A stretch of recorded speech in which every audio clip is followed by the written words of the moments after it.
Es un gusto saludarles. Mi nombre es Gustavo Adolfo Gatica. Soy colaborador del Instituto de Formación y Capacitación Municipal. En esta sesión haremos un trabajo conjunto, mi compañera y amiga Marieta Montero Zúñiga, para servirles. Un placer podernos comunicar a través de este medio. Amigos y amigas, les comento que a lo largo de esta sesión de trabajo que tendremos, haremos una introducción a la elaboración de la proyección presupuestaria, ingresos y gastos de las municipalidades. Y haremos un rápido recorrido por algunos elementos que consideramos importantes, deben de ustedes de conocer, tener presentes. Y nos parece que la sesión nos dará insumos, como veremos en la siguiente filmina, a conocer los contenidos que desarrollaremos a lo largo de esta sesión. Como ustedes podrán ver, nuestra presentación tendrá tres momentos. En el primer momento nos interesará mostrar cuál es el procedimiento para elaborar un presupuesto municipal. Y las referencias que tendremos será el Código Municipal. También tendremos las características de qué es lo que se necesita o lo que se requiere para la elaboración de un presupuesto municipal. Asimismo, indicaremos también cuáles son algunas fuentes de ingresos que tienen los gobiernos municipales, y en este caso nos referiremos, esta parte la trabajará mi compañera Marieta, los ingresos propios y sobre todo lo que son los ingresos tributarios. Y en una tercera parte, como podrán ver en la filmina, le pediría a Carlos, por favor, que nos pase a la siguiente filmina,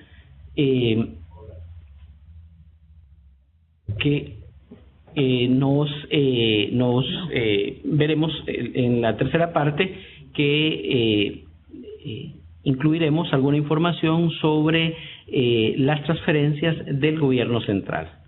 Entonces, quisiera iniciar comentándoles que el propósito de esta sesión, como ustedes pueden ver, es ofrecer una introducción a la gestión financiera que tienen las municipalidades, los gobiernos locales, entendiendo que las municipalidades, amigos y amigas, son el primer nivel del gobierno que atiende las necesidades que tienen los habitantes del cantón. En ese sentido, y ya para avanzar, les comentaba que los contenidos que tendremos son que significa la elaboración de los presupuestos municipales. Señalaremos lo que son los ingresos propios y fundamentalmente nos referiremos a los impuestos, y finalmente concluiremos con las transferencias que hace el gobierno central. Una pregunta básica es: ¿qué es un presupuesto público? ¿Qué es lo que lo define? Y hay que señalar, amigos y amigas, señalando que un presupuesto público es un instrumento de la gestión que tiene nos estamos refiriendo al presupuesto público, ¿verdad? Es un instrumento de gestión que tiene el gobierno central o los gobiernos locales, que son las municipalidades. Recordemos que en países como Costa Rica y en Centroamérica tenemos dos niveles de gobierno. Está el gobierno central y los gobiernos locales o las municipalidades.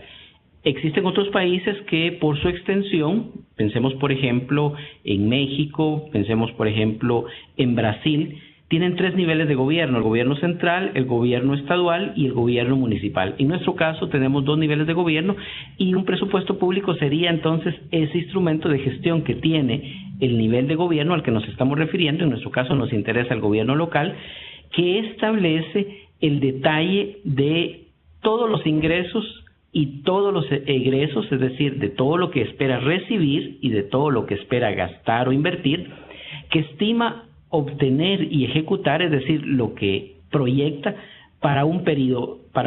Y este periodo estamos pensando concretamente un año, de acuerdo a lo que establece la legislación. Sería un periodo que va del 1 de enero al 31 de diciembre. Entonces, para volverlo a señalar, un presupuesto es un instrumento de gestión que tiene el detalle de todos los ingresos y de todos los gastos que un gobierno, que un nivel de gobierno va a ejecutar a lo largo de un año. En ese sentido, el presupuesto tiene que ser claro y dar información y detallar acerca de cuáles son las fuentes que originan esos ingresos que tendrá. Por ejemplo, hablamos de ingresos propios y ahí Marieta va a compartir con ustedes esa información, todo lo que tiene que ver con los distintos impuestos o tributos que están establecidos por ley, algunos por la ley, aprobados evidentemente por la Asamblea Legislativa, algunos que vienen, los impuestos que se generan a partir de la actividad económica en el municipio, pero también los ingresos propios pueden tener su origen en la venta de bienes y servicios que hace la municipalidad a partir de la renta de activos financieros también con los que se cuenta, a través de las transferencias del gobierno central, lo vamos a ver en la tercera parte, pero también a partir de préstamos y de cooperación. Por su parte, el detalle de los egresos, es decir, de lo que se va a gastar, especifica todas las obligaciones que tiene el gobierno municipal, en este caso, que tienen que ver, por ejemplo, con remuneraciones o salarios, con los servicios que paga, con los materiales, con las inversiones, con las transferencias o amortizaciones que la municipalidad realiza, por solo citar algunos casos. Hay que decir finalmente que un presupuesto público expresa en términos económico-financieros cuáles son las prioridades de inversión que establece un gobierno en virtud y de acuerdo a las necesidades que tiene un cantón. Entonces, es, si se quiere, el presupuesto público una expresión económico-financiera de lo que de la necesidad, de cómo va a atender las necesidades de su cantón. Ahora bien, vamos a iniciar señalando, ya hemos definido rápidamente qué es un presupuesto público. Ahora mismo lo que haríamos es señalar algunos principios básicos para la elaboración de un presupuesto público. Y acá la referencia que tenemos es la Ley de la Administración Financiera de la República y de Presupuestos Públicos, que es la Ley 8131. Esta ley nos ofrece algunos principios que deben observarse, que de alguna forma serían principios que orientan la acción de quienes están elaborando los presupuestos. Y nos vamos a referir a 5 principios. El primero es el principio de universalidad e integralidad. En ese sentido, este principio apunta a que un presupuesto debe integrar de manera explícita, es decir, debe anotarse ahí la totalidad de ingresos y gastos que están originados en la actividad financiera y deben incluirse en su totalidad, es decir, por su importe íntegro. No pueden atenderse obligaciones mediante la disminución de ingresos por liquidar. Es decir, ahí lo que se está explicitando es, que se integran todo lo que se proyecta ingresar y todo lo que se proyecta gastar. El segundo principio al que hacemos referencia es el principio de la gestión financiera. La administración de los recursos financieros del sector público se orienta a partir de intereses generales que tiene una sociedad. En ese sentido, este principio asegura que se atiendan los principios de economía, de eficacia y de eficiencia con sometimiento pleno a la legislación. Un tercer principio al que hacemos referencia es un principio que con frecuencia se discute no solo en el ámbito local, sino en el ámbito nacional, y es el principio de equilibrio presupuestario. El presupuesto debe reflejar, es lo que dice este principio, un equilibrio entre los ingresos y los egresos, y cuáles son sus fuentes de financiamiento. Lo que este principio nos recuerda es que algo de sentido común, no podemos gastar más de los ingresos que tenemos, y en caso se proyecte hacer un tipo de gasto o inversión que supere los ingresos, deben de indicar las fuentes de financiamiento. ¿Y cuándo sucede eso? Bueno, cuando se adquiere deuda, por ejemplo, y es lo que nos pasa en los hogares. A veces no tenemos los suficientes ingresos, por ejemplo, para hacer una inversión en el hogar, y necesitamos de endeudamiento. Probablemente esos gastos superen nuestros ingresos, pero echamos mano de una fuente de financiamiento, y en este caso puede ser de un préstamo. El cuarto principio al que hacemos referencia es el principio de anualidad. El quinto principio al que hacemos referencia es el principio de programación. los presupuestos deben expresar con claridad los objetivos, las metas, los productos que se pretenden alcanzar, así como los recursos necesarios para cumplirlos, de manera que puedan reflejar el costo que tienen esos servicios. Inicialmente les había dicho que eran 5 principios los que iban a mencionar. Les digo que me apresuré a decirles que eran 5. En total mencionamos 7 principios y ahorita menciono los últimos 2 que se me habían quedado ahí en el tintero. El sexto principio que mencionaríamos es el principio de especialidad cuantitativa y cualitativa, y ese principio hace referencia a que las asignaciones presupuestarias del presupuesto de gastos explicita los gastos que se van a hacer con los niveles de detalle aprobados. Se establecen ahí, por ejemplo, cuáles son los límites máximos de autorizaciones para gastar, y señala este principio que no pueden adquirirse compromisos financieros para los cuales no existan saldos presupuestarios disponibles.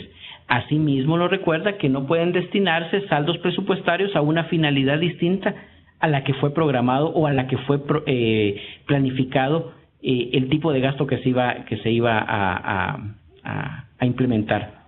Finalmente, hay que decir que hay un principio que es fundamental, que nos lo recuerda, todo esto forma parte del artículo 5 de la Ley 8131 que hemos estado comentando, y es el principio de publicidad.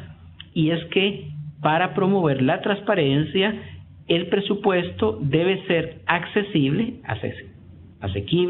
al conocimiento público, y para ello la ley establece que debe difundirse la información a través de medios electrónicos o físicos disponibles al alcance de la población. Ahora, yo les invitaría, antes de ver qué Código Municipal, a que hiciéramos una rápida revisión.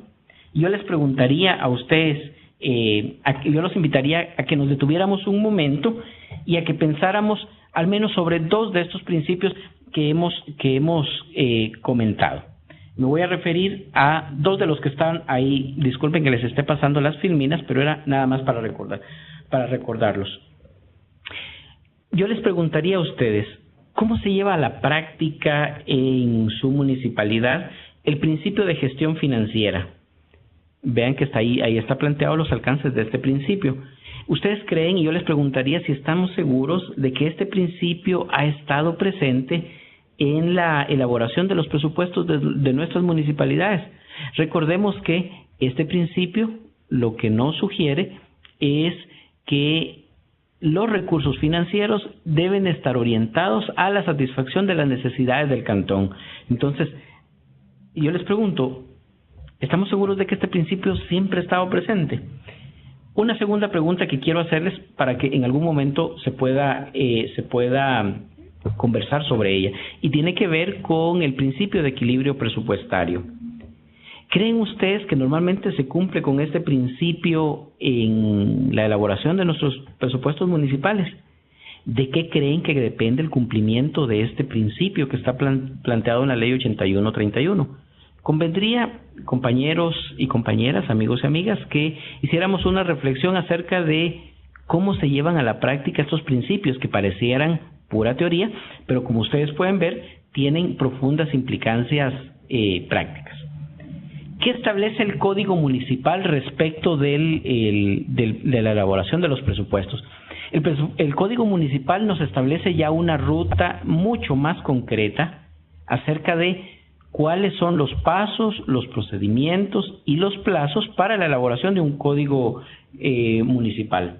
Ya el artículo 91, recordemos que el Código Municipal dedica todo el capítulo 4 a darnos orientaciones generales para la elaboración de los presupuestos municipales, y hay un grupo de artículos que nos ofrecen esta información.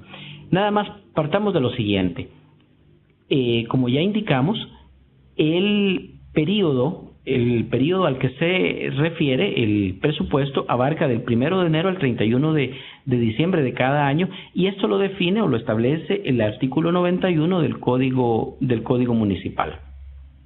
Este mismo artículo nos recuerda que el presupuesto debe incluir todos los ingresos, todos los gastos probables que se estimen, y en ningún caso los egresos superarán los ingresos. Vean ustedes cómo Este artículo recoge 3 principios de la teoría haciendística, que es el principio de anualidad, el principio de universalidad y el principio de equilibrio. Principios que recién nosotros hemos comentado. Nos establece el periodo, nos recuerda que debe incluir todos los gastos y todos los ingresos, y nos recuerda la necesidad de mantener un equilibrio donde los egresos no superen los ingresos. Avanzando con lo que establece el Código Municipal, también habrá que recordar que el artículo 93 nos delimita el marco del uso de los recursos presupuestarios para gastos administrativos. Estos, de acuerdo a lo que establece el artículo 93, nos dice que no pueden superar el 40% de los ingresos ordinarios municipales. ¿Eso qué quiere decir en la práctica? Que de todos los ingresos que el cantón tiene, no puede dedicarse más de 40 de cada 100 colones a gastos administrativos. Entonces nosotros podemos ver que en la mayoría de municipalidades del país, de Costa Rica actualmente, el rango en el que se utilizan para gastos administrativos transita entre el 30, 35 y hasta el 40%. Normalmente se ubican como el 37, 38, 39%, que es lo que permite la ley. Y estos gastos, de acuerdo a lo que nos recuerda el artículo, son gastos generales. A eso se refiere. Estos gastos son gastos generales de administración que no impliquen costos directos en los servicios municipales.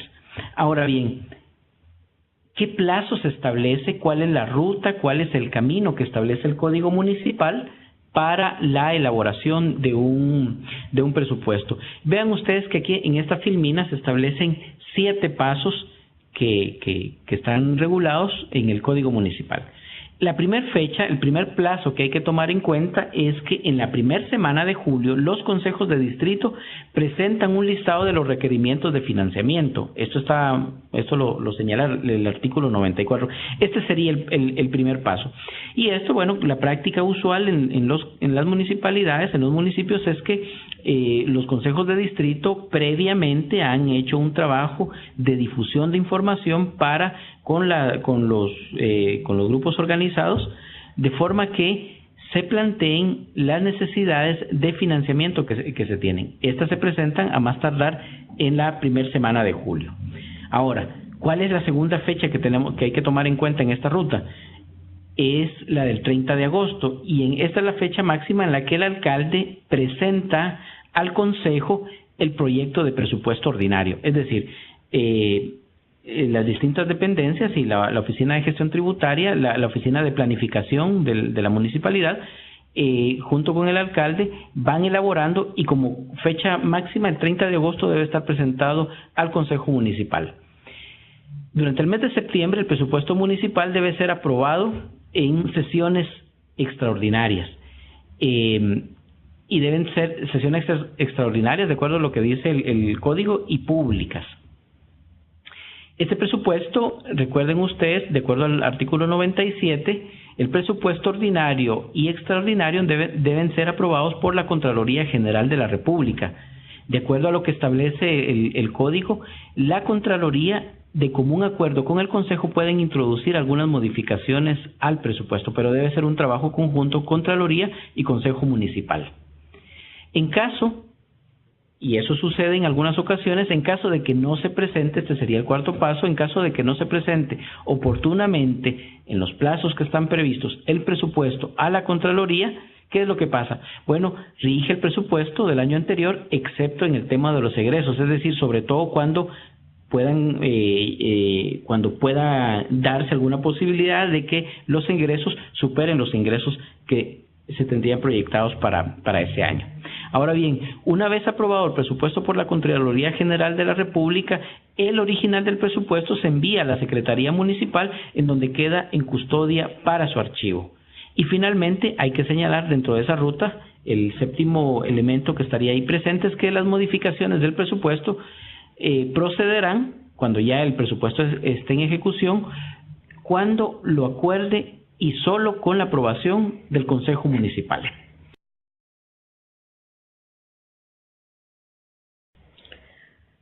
Bueno, continuando con lo anotado por el compañero, Gustavo, lo que observamos es que, bueno, precisamente tenemos que tener, para efectos de ese cálculo que hablábamos y de esa proyección de gastos e ingresos, pues es muy importante para la municipalidad que se tenga claridad sobre esos conceptos, ¿verdad? Porque lo que vamos a hacer es el presupuesto es una estimación. Entonces vamos a estimar cuántos ingresos o cuántas entradas de dinero tiene la institución y cuántas salidas se tendrán durante un periodo determinado. Como hablamos ahora, es un año, es el principio de la anualidad. Entonces esta parte es sumamente importante porque es como si estuviéramos en nuestra casa y tuviéramos que definir cuánto es el ingreso que tenemos y cuánto vamos a gastar con los recursos que tengamos para saber cuáles necesidades tenemos. Entonces, teniendo bien claro eso, entonces, esto es un resumen de lo dicho por Gustavo, donde estamos diciendo que ese presupuesto estima esos ingresos en ese año, los egresos, gastos de financiamiento, de deuda, de inversión, para ese periodo que vamos a tener, que es el año calendario del 1 de enero al 31 de diciembre. Entonces, ya ahondando un poco más en el tema, ¿va?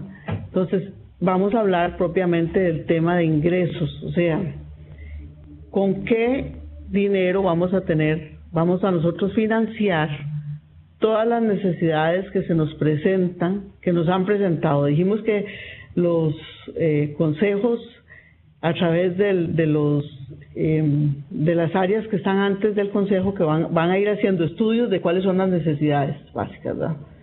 Entonces, esos ingresos es muy importante que tengamos presente que son los fondos que van a ingresar al municipio, ¿verdad?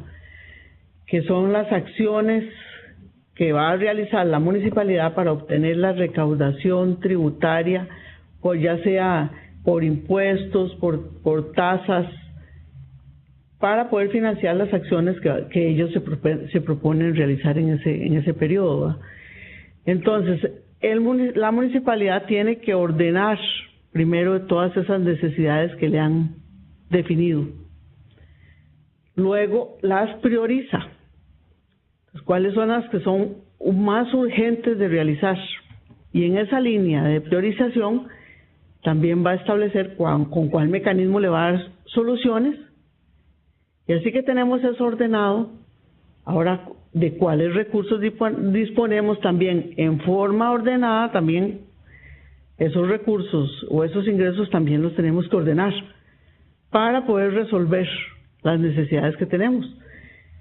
Entonces, como ahí lo establecía Gustavo en su presentación, el consejo, la máxima autoridad de la municipalidad, entonces va a establecer los montos. Ahora sí ya vamos entrando más en detalle a números, los montos, a dónde va a distribuir esos montos, o sea, a dónde los va a destinar, cuáles montos están disponibles para atender esas necesidades, cuánto dinero ocupará y para qué actividades las utilizará. Es para eso el alcalde y su equipo de trabajo, de apoyo del consejo, han de haber elaborado el plan de trabajo municipal, el plan de desarrollo local. ¿Para qué? Para poder atender todas las necesidades básicas que tienen los municipios y que la municipalidad, previo conocimiento, quiere atender. Entonces, esos destinos y esos montos que se fijan anticipadamente van a estar también en función de las disponibilidades reales. Ese término real es muy importante mantenerlo presente porque estamos hablando de una estimación. Entonces, la estimación siempre es un cálculo, pero tenemos que tratar de hacerlo de la mejor manera posible, porque de lo contrario no podremos cumplir con los objetivos, con las metas o con las prioridades que hemos establecido y que ya hemos publicitado. Vamos a publicitar y decir que eso es lo que vamos a hacer. Entonces, si eso es lo que vamos a hacer, si ese es el compromiso municipal, a eso es lo que tenemos que atender. Entonces, de la parte del presupuesto, sumamente importante es el tema de los ingresos. El tema de dónde vamos a tomar el cacao para hacer el chocolate. Entonces, tenemos claro que se acuerde el presupuesto, es responsabilidad de la municipalidad, con todas sus áreas de ingresos, llámese cobros, llámese gestión, llámese registros, la parte tecnológica, recursos humanos, le corresponde gestionar los tributos, fija las tasas, los precios por los servicios municipales que ofrece y también recibe ingresos por concepto de transferencias, que es el último tema que vamos a ver, que van a venir propiamente del presupuesto nacional. Entonces, eso es como un resumen general de lo que se obtiene, ¿verdad? Entonces, ubiquémonos ahora propiamente en el tema de tributos municipales, ¿verdad? ¿Qué señala la normativa? ¿Qué dice el Código Tributario? Entonces, el Código Tributario, una de las cosas que regula a partir del capítulo 66 que está en el Código, y entonces empieza a dar todas las atribuciones y todo lo referido a Hacienda Municipal. Entonces dice que los tributos rigen inmediatamente que se publican, que se pagan por periodos vencidos, que se pueden cobrar en un solo recibo, como actualmente se hace, y que puede ser fraccionado. O sea, se determina la obligación tributaria al año, pero se dice, pero páguemela en 3 fracciones o en 4 fracciones, como lo define la municipalidad. Excepto patentes, que se hace por adelantado. Bueno, igual, ¿qué pasa con aquellos que no nos pagan? Porque también la municipalidad no puede caer en indefección. Entonces, si no nos pagan, como uno de los elementos que le permite a la municipalidad, de cierta manera obligar al pago, es que se pueda establecer una hipoteca sobre los inmuebles, una hipoteca de tipo preferente, legal preferente, sobre los inmuebles que son del que son propietarios los municipios que están adeudándome un determinado pago. Igual, si vamos y ejercemos el cobro administrativo y tenemos que irnos a cobro judicial, tener claro que en sede judicial solamente se puede, o sea, el contribuyente o el propietario de un bien inmueble solo puede poner dos excepciones, o paga o pide la prescripción. En términos de prescripción, que luego vamos a ahondar un poco más en este tema, al final, el Código Municipal establece que todos los tributos municipales prescriben a los 5 años, excepto que no está establecido en el Código Municipal, pero sí está establecido en la Ley de Bienes Inmuebles, excepto en bienes inmuebles, que se establece que la prescripción es de solo 3 años. Este término de prescripción, ahora vamos a ahondar bien en ese concepto, porque es uno de los elementos donde la Contraloría y las instituciones que fiscalizan la gestión municipal han hecho mucho énfasis, precisamente porque parte de la priorización para obtener los ingresos y gestionarlos es ver cuáles ingresos están cerca de esos 5 años y cuáles acciones vamos a ejercer para poder limitar o para poder impedir que se nos prescriban los impuestos.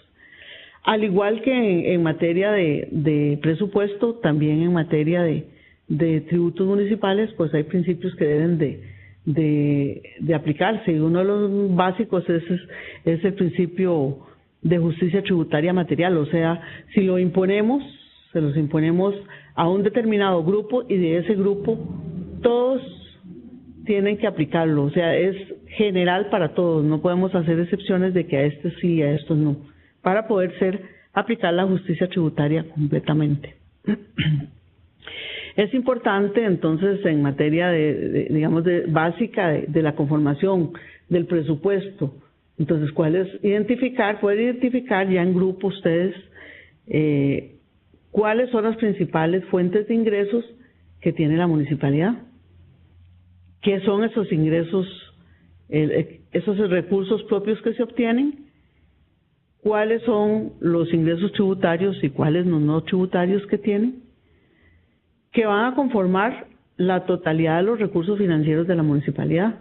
Una clasificación general es importante para conocer de dónde nos financiamos, de dónde provienen esos ingresos, y poder observar si se está haciendo la gestión que corresponda para poder lograr la recaudación que corresponda. También se propone que en grupo ustedes puedan no solamente ver cuál es el compromiso legal que nos fija la normativa para recaudarlo, sino cuál es esa base legal que está soportándolos. O sea, cuál es la normativa, cuál es la ley, cuál es el reglamento, cuál es la normativa que nos dice cuál es el procedimiento que hay de seguir, cómo se determina un monto a pagar. Porque ahora hablábamos de la determinación real de los ingresos. Entonces, por ejemplo, si vamos a hacer la determinación de cuánto esperamos recaudar por el impuesto sobre bienes inmuebles, no es solamente tomar la base imponible y multiplicarlo por la tarifa, sino debiéramos de saber, de tener bien claro cuáles de esos impuestos es posible recaudar, cuáles realmente son de recaudar. Porque si no hemos aplicado aún la exoneración, podríamos estar dando una gran cantidad de exoneraciones, pero ya hemos presupuestado que lo vamos a recaudar y ni siquiera va a llegar a las arcas municipales, ¿verdad? Estamos estimando un posible ingreso real que vayamos a obtener propiamente en la municipalidad, y eso para que al final no nos genere los déficits, o sea que no vamos a tener la recaudación o no vamos a tener los ingresos necesarios para cubrir todas las necesidades que nos hemos presupuestado.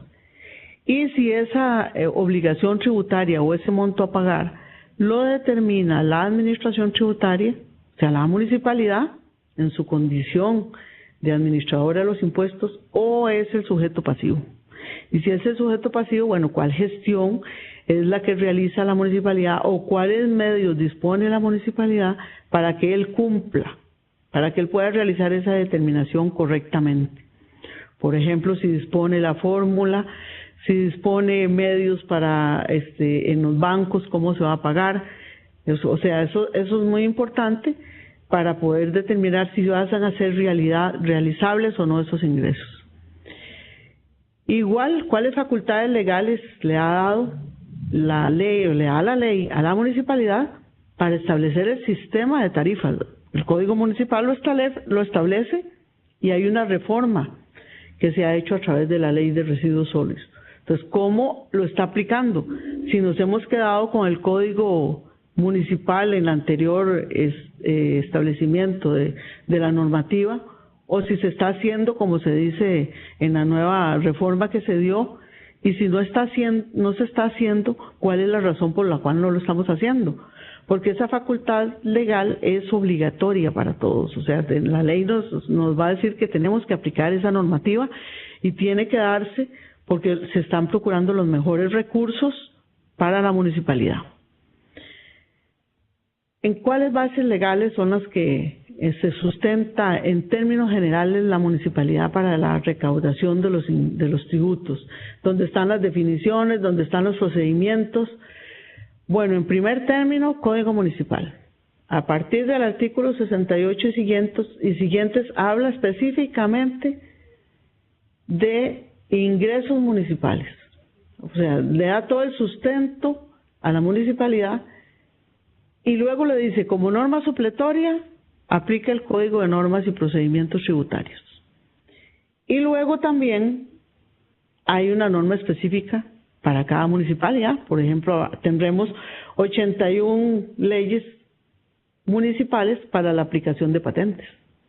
Sin embargo, cuando un impuesto es declarado a nivel nacional, como es el impuesto solo de bienes inmuebles, pues o la ley de licores, solo tenemos una ley única a nivel nacional que debe ser aplicada para todas las municipalidades.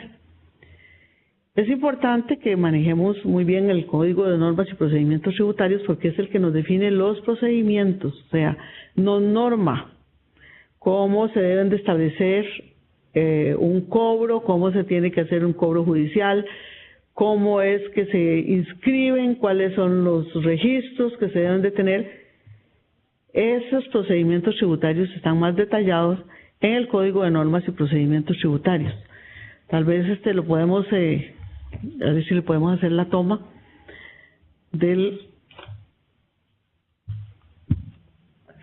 sobre todo estos dos en conjunto, el Código de Normas y Procedimientos Tributarios, que está acá, y aquí este es el reglamento del procedimiento tributario.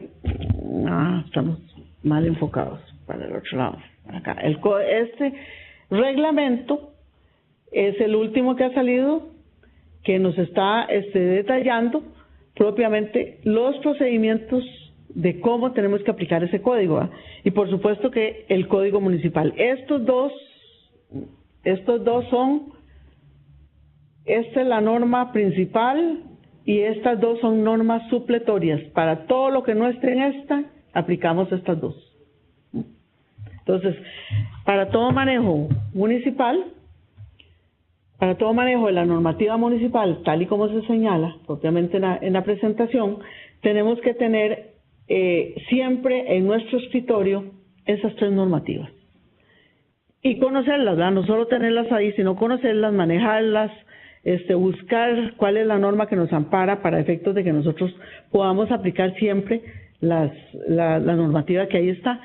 En primer lugar, el Código Tributario es el que más nos señala algunas obligaciones, conceptos tributarios generales, como quiénes son los participantes de toda esa normativa.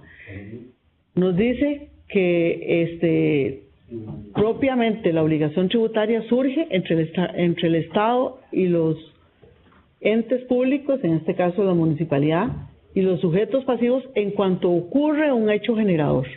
Entonces, ¿cuáles son esos tres elementos? El sujeto pasivo es la persona. ¿Quién es el obligado? El obligado al cumplimiento de las obligaciones tributarias o de las prestaciones tributarias, sea en calidad de contribuyente o sea en calidad de que solamente tiene que presentar una declaración. ¿Quién es el obligado a decir que tiene que pagarle? Es el sujeto activo de la relación jurídica, que es el ente acreedor del tributo, que es la municipalidad. Y cuando hablamos de hecho generador, entonces es cuando nace la obligación tributaria. Por ejemplo, si yo no tengo ningún bien inmueble, no voy a estar en ninguna condición ni de sujeto activo ni de sujeto pasivo porque no tengo bien inmueble. Pero en el momento en que yo tengo un bien inmueble y la ley dice que al 1 de enero yo tenga un bien inmueble, que ese va a ser el hecho generador de la obligación tributaria en el impuesto sobre bienes inmuebles. ¿Quién es el sujeto activo? El propietario. El sujeto pasivo, el propietario. ¿Quién es el sujeto activo? La municipalidad, obligada a ejercer y a liquidar esa obligación tributaria y a cobrarla a ese sujeto pasivo, que es quien tiene que cumplir con la obligación tributaria. Hay un artículo muy importante que se establece en el artículo 18 del Código de Normas y Procedimientos Tributarios, que marca la obligatoriedad hacia los contribuyentes. Y dice, los contribuyentes están obligados al pago de los tributos. Eso se conoce, todo lo que es pago se conoce como deber material. Y al cumplimiento de los deberes formales establecidos en el Código, y establecidos en las normas especiales y en las leyes especiales. ¿Eso qué nos quiere decir? Que cuando nosotros damos una constancia de que un contribuyente está al día en las obligaciones tributarias, debemos de velar porque se cumplan estos dos deberes, tanto el deber material de pago como el que hayan presentado la declaración. Entonces, no es solo que le digamos a alguien que está al día con el deber municipal de pago del impuesto sobre bienes inmuebles, sino también que esté al día con la presentación de la declaración. Hay veces solo nos fijamos en la presentación de la declaración y no en el pago. Perdón, no en el pago y no en la presentación de la declaración. Y esto es muy importante porque nos marca una obligación de dos tipos de condiciones, ¿verdad? De pago y de deber formal. Como hablamos ahora, ¿quiénes son los obligados? Bueno, en el caso de las personas jurídicas que ejerzan actividades lucrativas, en el caso de patentes, son las personas jurídicas, están obligadas al pago. En el caso de cualquier impuesto municipal, tanto personas físicas como jurídicas que estén obligadas a cualquier impuesto. Y en el caso de los bienes inmuebles, los propietarios de los bienes inmuebles y todos los que se señalan en el artículo 6, que dice que son todos los sujetos pasivos y que hace toda una acepción, propietarios o no de los bienes inmuebles, dice que en su condición también de concesionarios, los usufructuarios, y así va detallando una gran cantidad de obligados tributarios que deben de cumplir con la municipalidad en el pago de y la presentación de declaraciones municipales. Una de las definiciones importantes que señala el Código Tributario es el tema de los tributos. Entonces dice que los tributos en general es lo que puede exigir la municipalidad en su condición de imperio, ¿va?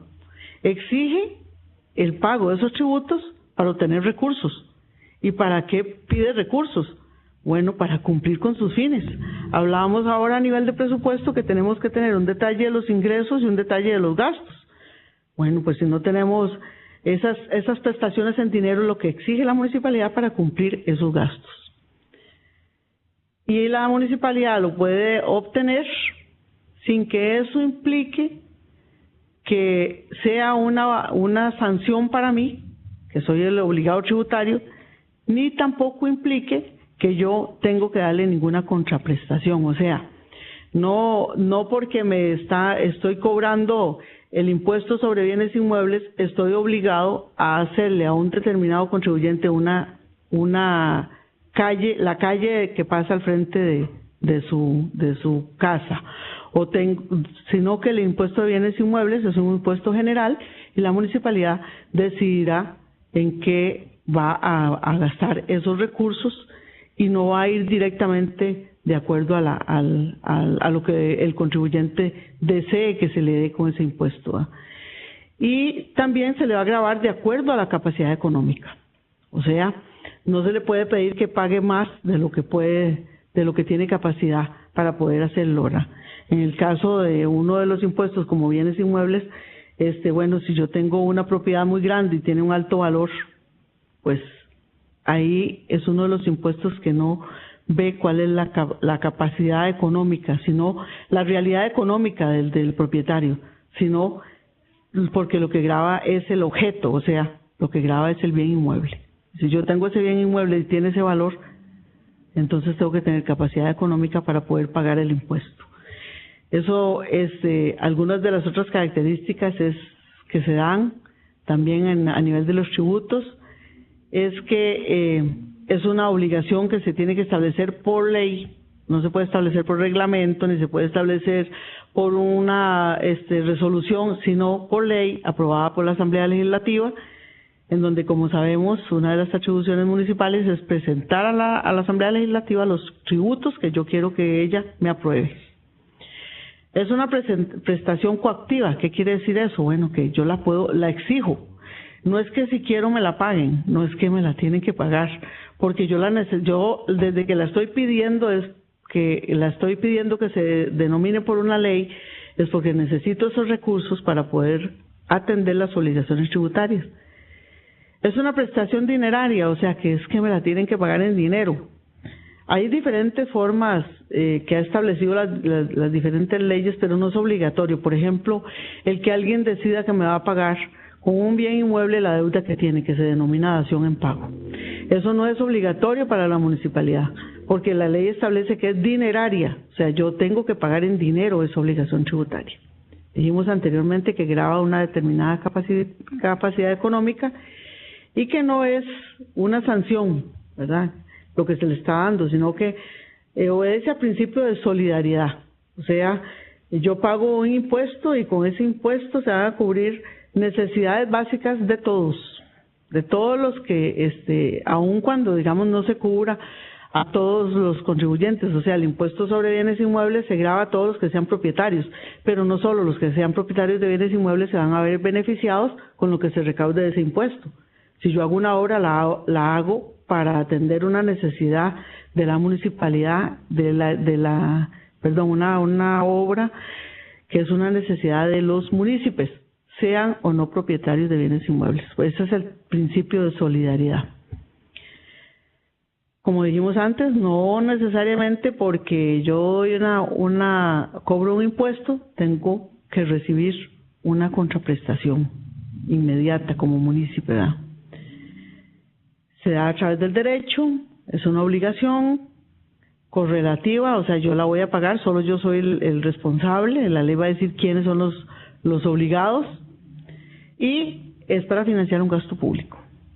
Entonces, algunas categorías de esos impuestos impuestos, tasas, se denomina el Código Municipal y precios públicos, aun cuando no se hace en ningún lado la identificación de que es precio público, puede darse por contribución especial o por cánones. Vamos a ver algunas de esas definiciones que se establecen propiamente en el Código Tributario. Impuestos se dice que son las prestaciones en dinero que el Estado exige a los integrantes de un grupo social. Ya habíamos dicho que es solamente a un determinado grupo que se establece y que se establece para poder cubrir el cumplimiento de las funciones. Bueno, las funciones que tiene la municipalidad, y sin que se haya que dar ninguna contraprestación y que debe ser creado por ley. Tiene un hecho generador que va a ser independiente de la actividad que realice la municipalidad, atiende al principio de solidaridad y de capacidad económica.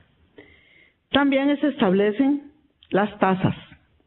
O sea, las tasas tienen como hecho generador el que se dé la prestación de un servicio público individualizado a un contribuyente y cuyo producto no tiene un destino ajeno al servicio. O sea, si yo brindo servicio de recolección de basura, entonces, o de residuos, entonces voy a cobrar una tasa por el servicio que voy a ofrecer y lo voy a ofrecer a un determinado grupo de personas y esas personas tienen que pagar por ese servicio que yo estoy ofreciendo. Entonces se da contra la contraprestación de un servicio. O sea, el usuario tiene que recibir ese servicio para que se lo puedan cobrar. Algunas de las características que tienen las tasas es que se pueden cobrar en la medida en que se recibe el servicio. O sea, hay diferentes formas de calcular el monto. Algunas los establecen por la medida lineal que tengan los bienes inmuebles, entonces en la medida en que tenga el área de ese bien inmueble, en esa medida se cobrará el servicio. Esos recursos que se obtienen solo van a financiar ese servicio que se da. Tenemos claro que los que son los contribuyentes de ese servicio son de fácil identificación. Generalmente son de difícil evasión, no digo de difícil pago, ¿verdad? Sino de difícil evasión, o sea, no los pueden evadir porque está generalmente la identificación relacionada con el bien inmueble, ¿verdad?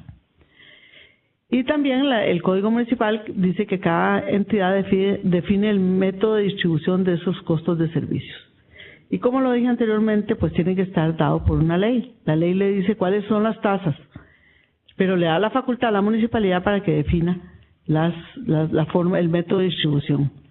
Algunos de esos servicios que se brindan en las municipalidades y que se establecen en el Código Municipal, que todos los conocemos: alumbrado público, limpieza de vías públicas, recolección de basura, mantenimiento de parques o cualquier otro que vaya a establecer la municipalidad.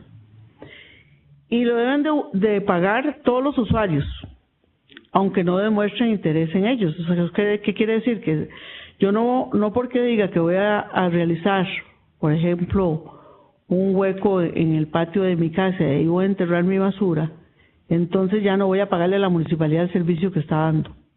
No, la municipalidad ofrece ese servicio y yo debo pagarlo, aunque no tenga interés en que me recojan la basura. ¿Sí? Eso es lo que se establece. Las contribuciones especiales van un poco más allá de estos otros dos conceptos, porque generalmente se reciben, es una obligación que se establece por beneficios que se derivan de realización de obras públicas. Que hay veces el producto no es dirigido a todos, sino solo a una parte. Por ejemplo, alguien tiene interés en que se le realice por ejemplo, en las alamedas, que la alameda ya no pase a ser zona verde, sino que se haga calle, porque ahora nos interesa más parquear los vehículos ahí, no tanto como tener zona verde, ¿verdad? Entonces, los municipios se ponen de acuerdo con la municipalidad. Unos ponen una parte, la municipalidad pondrá los materiales y los vecinos pondrán la mano de obra o viceversa. Pueden ser actividades como esas de ese tipo, ¿va? O bien puede establecerse una contribución especial de manera general cuando son gran cantidad de municipios los que se ven beneficiados, pero no es toda la totalidad. Entonces no es el principio de solidaridad, sino que es un determinado grupo de contribuyentes o de municipios los que se ven beneficiados con esa determinada obra. Entonces, ¿cuáles son algunas de las características? Hay que cuantificar el costo de la obra. Hay que ver en qué tiempo se va a recaudar.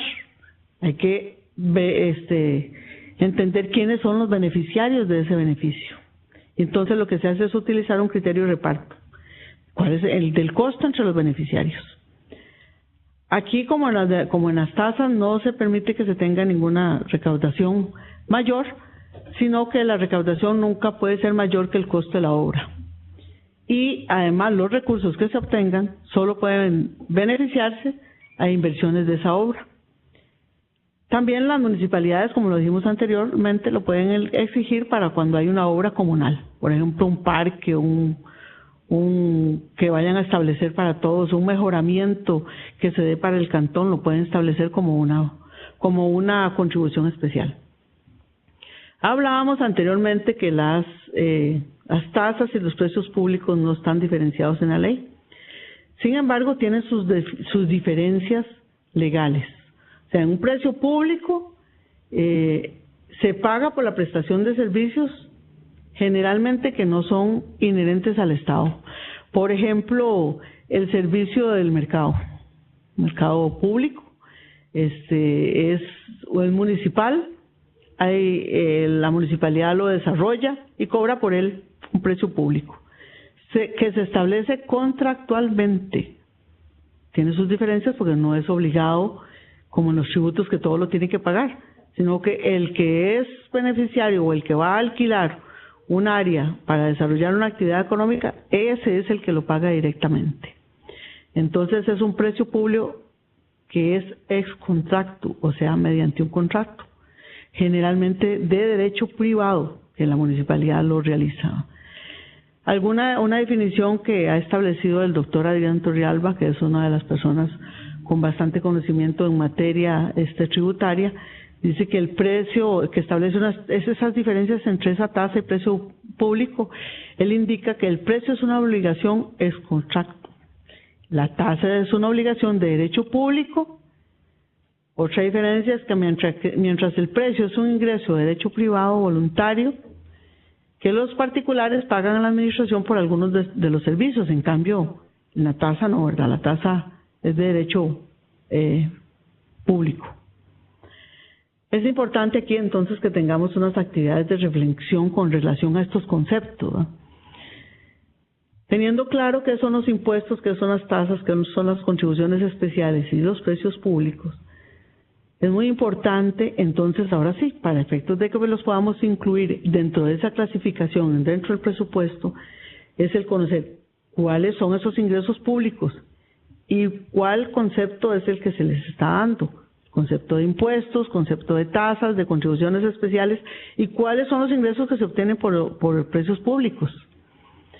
Sabemos, y cuál es la ley que los está creando o la ley con la cual nos respaldamos para cobrarlos. Y es importante también entonces, ahora sí, cuál es la importancia económica que se tiene en términos de recaudación efectiva. O sea, que entre la distribución de la recaudación, qué porcentaje corresponde a impuestos, cuál a tasas, cuál a contribuciones especiales y cuál a precios públicos. Como cada municipalidad es diferente y cada presupuesto también va a tener diferentes tasas, diferentes servicios que da, entonces es muy importante compartir entre todos el conocimiento y la clasificación que se le da a esos precios e impuestos que se están desarrollando y que van a ser la parte más representativa de ingresos de la municipalidad. Igual, ¿cuáles son esos ingresos no tributarios, ¿verdad? Por concepto de alquileres, servicios u otros que la municipalidad, que las municipalidades representan. Igual la clasificación en cuanto al ingreso total, la distribución que se tiene. Algunos ejemplos en esta lámina. Algunos ejemplos de ingresos corrientes están como tributarios: el impuesto de bienes inmuebles, patentes, impuesto a las construcciones, a la realización de obras, contribuciones especiales, que algunas se establecen como tributarios, y a las tasas.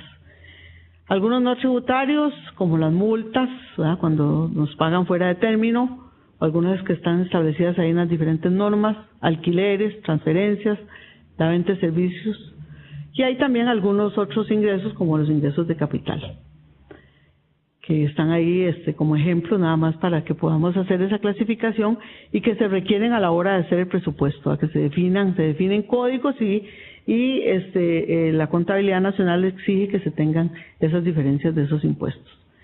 Entonces, ¿qué es lo que es importante, ya para ir recapitulando, que tengamos presente al hacer esa estimación de los ingresos? Bueno, que los gastos dependen de la capacidad que tenga la municipalidad para generar ingresos propios.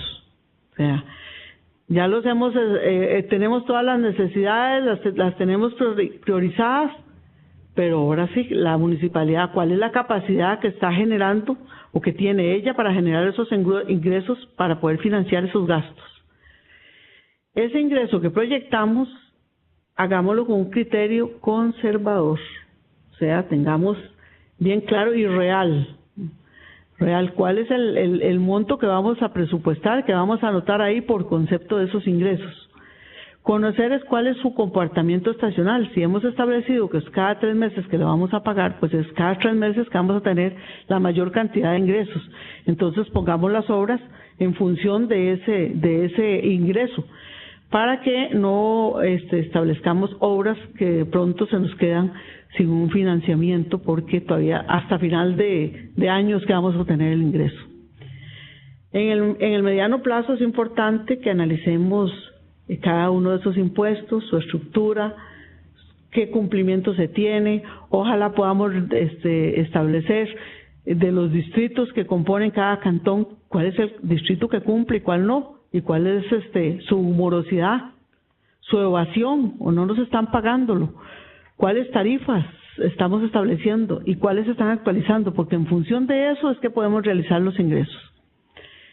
Igual, ¿verdad? Si establecemos que vamos a obtener determinada cantidad de ingresos, bueno, ¿cuáles son las acciones que vamos a ejercer para mejorar la gestión tributaria de los impuestos y mejorar la recaudación?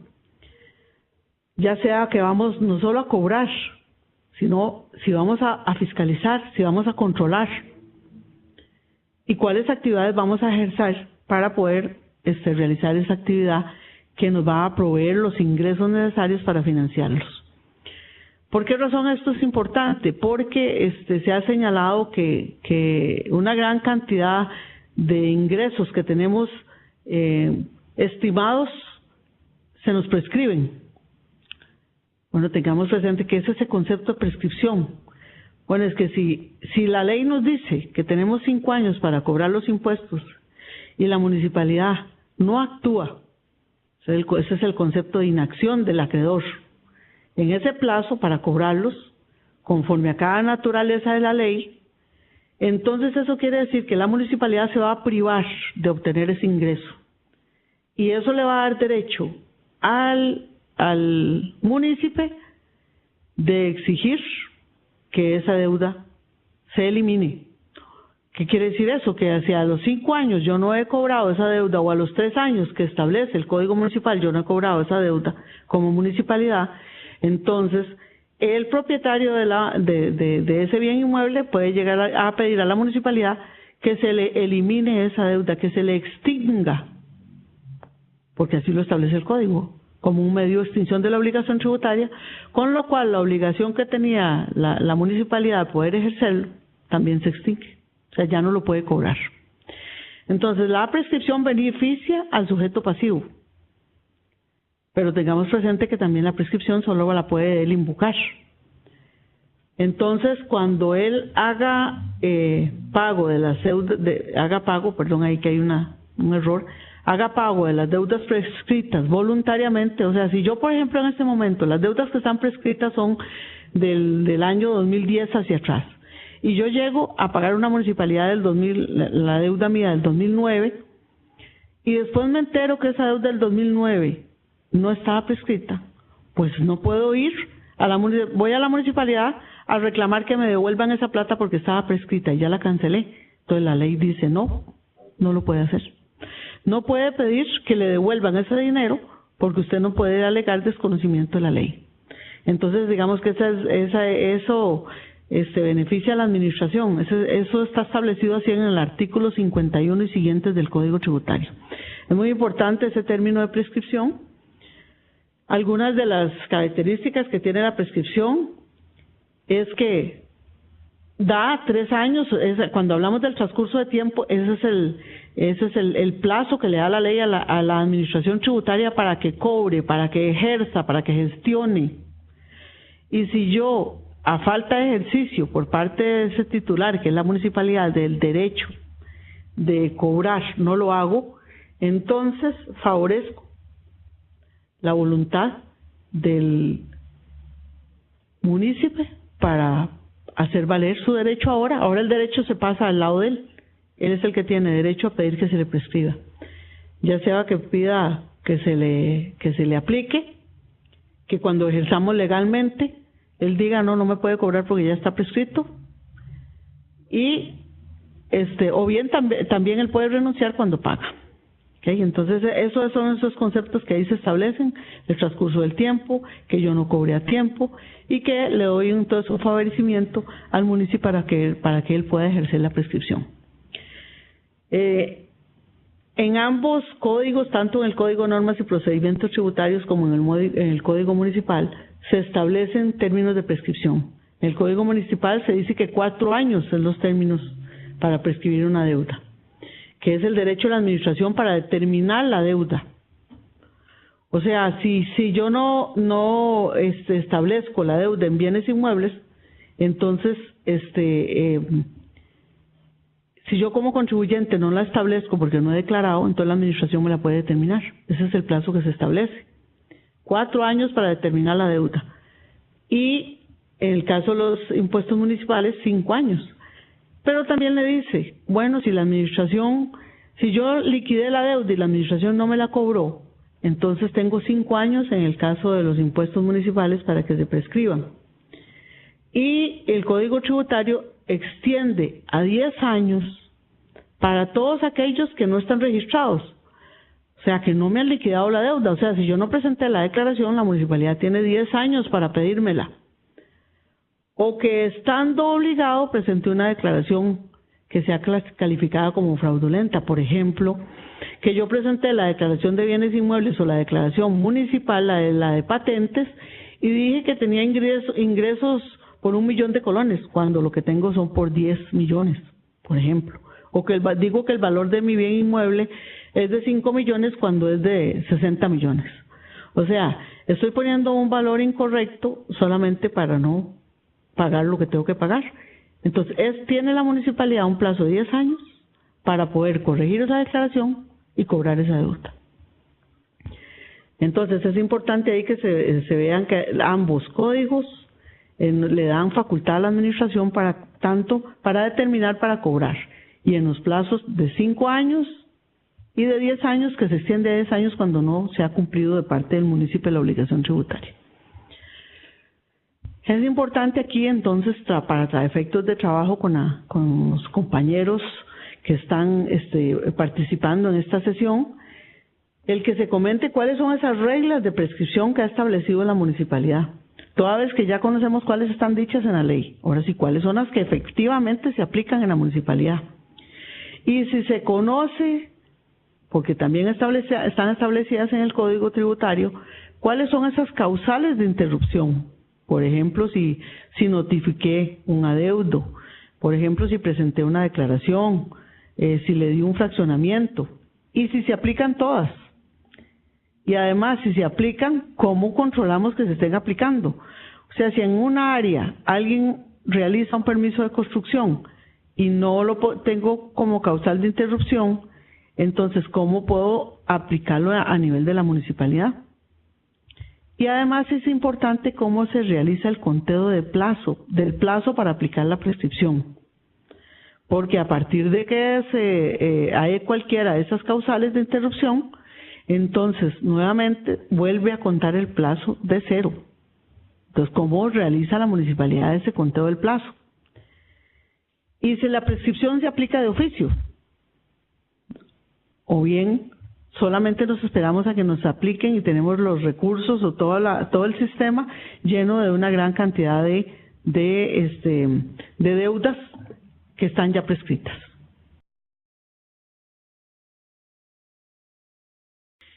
Bien, amigos y amigas, recordarán que al inicio les planteamos que en esta sesión íbamos a tener 3 momentos.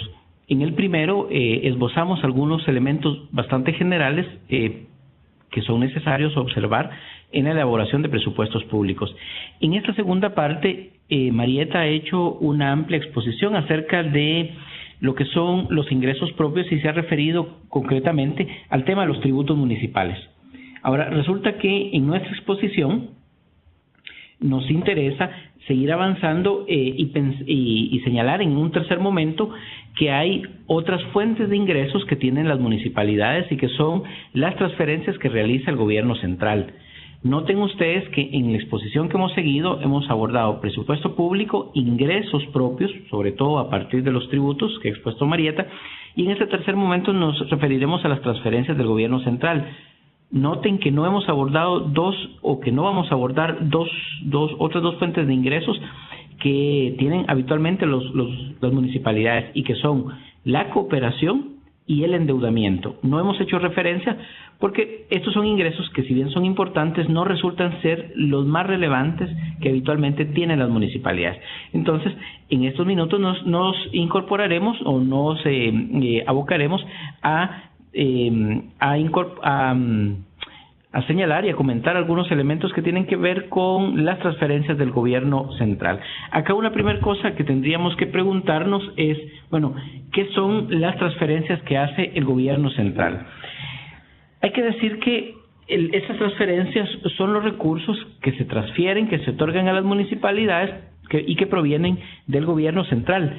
Acá hay que señalar que tienen un destino específico, es decir, tienen un destino específico y ese está establecido por alguna ley especial. Y ahí se establece que la utilidad y la finalidad en el uso solo está orientada específicamente hacia lo que la ley establece. Por ejemplo, lo veremos a continuación. Las leyes se dirigen hacia, por ejemplo, la recuperación y la atención de la red vial cantonal. Entonces,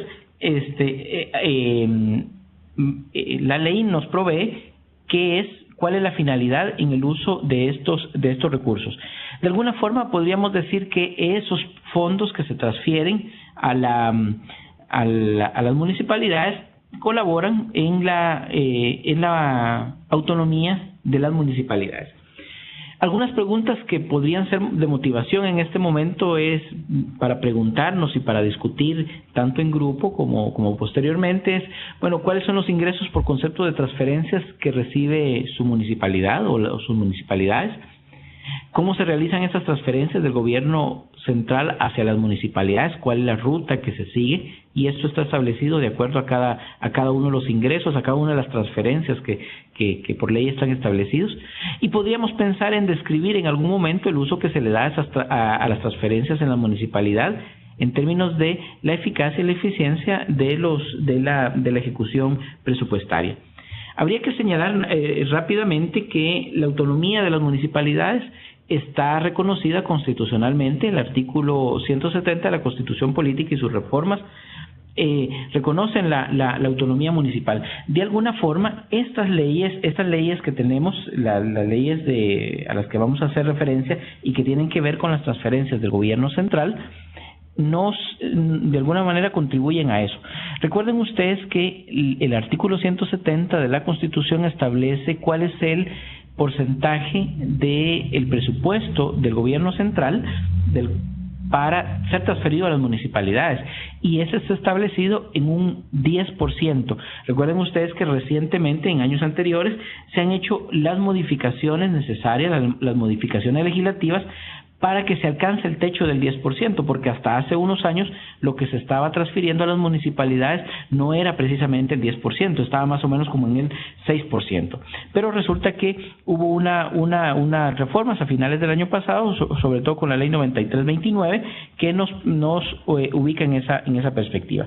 En estos próximos minutos voy a hacer referencia a 3 leyes que transfieren recursos con destino específico a los gobiernos municipales. Una primera ley que hay que mencionar y a la que recién he hecho referencia es la Ley Especial para la Transferencia de Competencias para la Atención Plena y Exclusiva de la Red Vial Cantonal, que es una ley de diciembre del año pasado, es la Ley 9329. Esta ley, recordarán ustedes, establece y dota de un fondo inicial de $200 millones a las municipalidades para la atención de la red vial cantonal. La ley, como ustedes pueden ver, una ley pequeña, no solo establece el monto que va a transferir, sino el fin específico, sino los fines específicos que son la atención de la red vial cantonal, y para ello, por ejemplo, entre otras cosas, se queda el patronato municipal para la atención de la red municipal. Esa es una ley específica que, como ustedes ven, toma recursos del presupuesto nacional, y en este caso hay que decir que esos recursos de ese presupuesto nacional no son recursos propios del Estado, sino son recursos del Estado que vienen a partir de un préstamo con el Banco Interamericano de Desarrollo.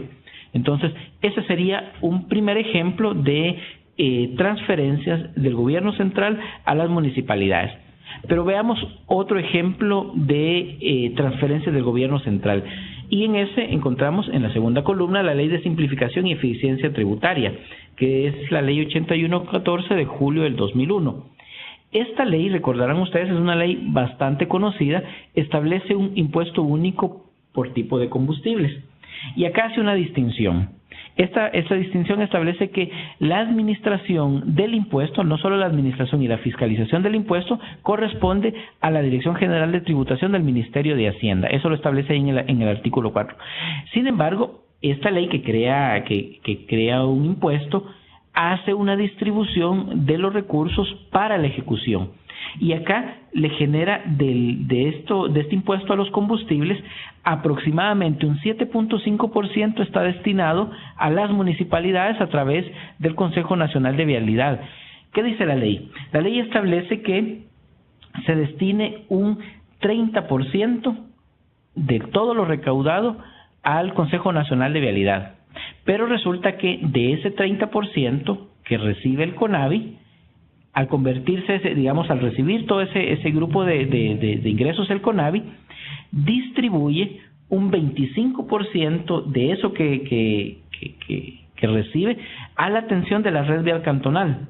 Entonces, en la práctica, de todo lo que se recauda por ese impuesto, un 7.5% es lo que se dirige específicamente a la conservación de la red vial cantonal, que es un trabajo que realizan las municipalidades.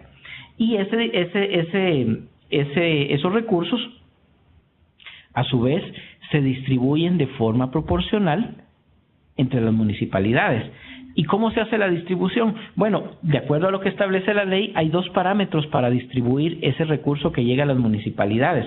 Dado que no todas las municipalidades son iguales, tienen tamaños distintos, tienen una red vial cantonal diferente, no todos los cantones tienen la misma extensión en kilómetros. Los 2 parámetros que se utilizan son que el 60%, un 60% toma como referencia la extensión de la red vial de cada cantón, y un 40% toma como referencia el índice de desarrollo cantonal que elabora el Ministerio de Planificación Nacional y Política Económica, que es el MIDEPLAN. Entonces, esos serían como los 2 criterios. Lo que queremos señalar ahí entonces es que a los combustibles, todo lo que sabemos, hay un impuesto, y del total de los impuestos que se generan por este impuesto a los combustibles, hay una pequeña parte, que es el 7.5%, que se dirige a la atención de la red vial cantonal. Veamos un tercer ejemplo bastante conocido también de transferencias del gobierno central a las municipalidades, y es a partir de la Ley de Control de Partidas Específicas con cargo al presupuesto nacional, que es la Ley 7755 de mayo del 1998. Esta ley regula todo lo relacionado con el otorgamiento, distribución y buen uso de las partidas específicas con cargo a los presupuestos ordinarios y extraordinarios de la República y sus modificaciones. ¿Cuál es el procedimiento que se sigue? Bueno, acá hay un trabajo conjunto que realizan las municipalidades en conjunto con el Ministerio de Hacienda. Acá hay una cantidad de recursos que se destinan a partir de las solicitudes que hacen las municipalidades o los entes que están acreditados para la ejecución de presupuestos públicos a nivel local. Entonces, ¿qué se hace? Se hace un proceso de diálogo político en el cual se establecen una serie de prioridades y la finalidad de estas partidas específicas es que puedan contribuir a escala comunal, a escala cantonal, a la resolución de problemas y necesidades que atañen y que hay y que existen en el municipio. Como ven, estos simplemente eran 3 ejemplos de partida de transferencias que se realizan desde el gobierno local a los gobiernos municipales. Voy a brincarme esto que había señalado, que había contemplado en la presentación, pero Marieta lo ha comentado. Amigos y amigas, yo creo que es fundamental que nos preguntemos cuál es el papel del financiamiento en el ámbito local. Marieta expuso con mucho detalle cuáles son los ingresos que tienen las municipalidades, los tributos, las tasas, las contribuciones especiales. En la primera parte señalamos cuál era la ruta para la elaboración de un presupuesto municipal. Y en la tercera parte señalamos algunos ejemplos de transferencias del gobierno central. Todos esos son, si se quiere, recursos que están a disposición de los gobiernos municipales. La labor de los gobiernos municipales es atender las necesidades que tienen los municipios a escala a nivel territorial. Nosotros tendríamos que pensar, y eso es una sugerencia que quiero hacerles, en que visualicemos el nivel de gobierno municipal con una gran importancia, y esa importancia se traduce en una inversión pública para el desarrollo local, es decir, la labor que realizan las municipalidades y los recursos que invierten tiene un impacto en el cantón, y ahí hay un nivel de inversión pública y hay una inversión pública que hay que destacar y que con frecuencia se invisibiliza. Cuando hablamos de inversión pública para el desarrollo local, estamos pensando en ese conjunto de recursos públicos de los que dispone un gobierno local y que están destinados a la creación de capacidades, y esto es de formación de capital humano, de formación de capital físico, que permite construir un entorno económico local, social, con equidad, que es ambientalmente sostenible, que promueve la actividad empresarial, pero que mejora continuamente las condiciones de vida a quienes viven en el territorio. Entonces, todos los recursos de los que se disponen en el presupuesto municipal, todos esos ingresos que llegan a través de los tributos, las tasas, las contribuciones especiales, las transferencias del Estado, el endeudamiento, la cooperación, son finalmente recursos que tienen un impacto en el territorio. Y pienso que en la medida que se orienten a hacer una inversión pública que resuelva, que atienda las necesidades más sentidas que hay en el municipio, están contribuyendo a generar entornos de convivencia en donde las personas desarrollen un sentido de pertenencia, que es lo contrario a la exclusión social. Y cuando hacia ahí apunten las inversiones y la inversión pública para el desarrollo local, pienso que las municipalidades estarán contribuyendo y alcanzando uno de los propósitos más importantes, que es generar desarrollo a escala local y territorial. Pues esas serían las notas generales de nuestra participación, tanto de Marieta y la mía, y les dejamos con la persona facilitadora que le dará seguimiento al taller que ustedes están llevando a cabo.